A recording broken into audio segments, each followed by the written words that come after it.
Good afternoon, my name is Marcus Estrella and I am the Associate Director of Product Management here at Merit Brass Company.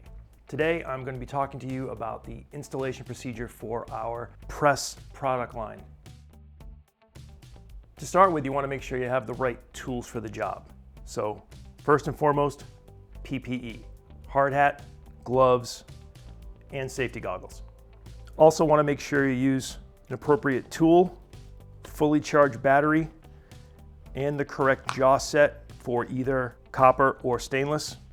Most manufacturers identify the size, the material, and the pressing profile right on the jaw. Additionally, you want to make sure you have a tape measure and something to mark the pipe with for the correct insertion depth. And then all of the tools for preparing the pipe.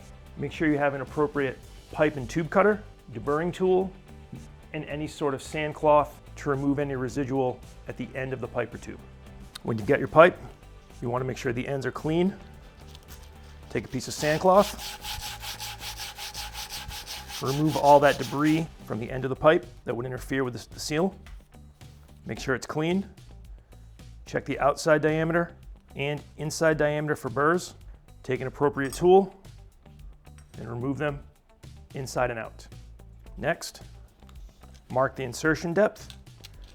The insertion depth varies by pipe diameter. Check the instructions to make sure you're doing it appropriately. Take our fitting, insert it. The mark should still be visible outside the fitting. Take your tool, open the jaws, center them on the sealing element, make sure everything is secure and square, and then activate the tool for a full cycle.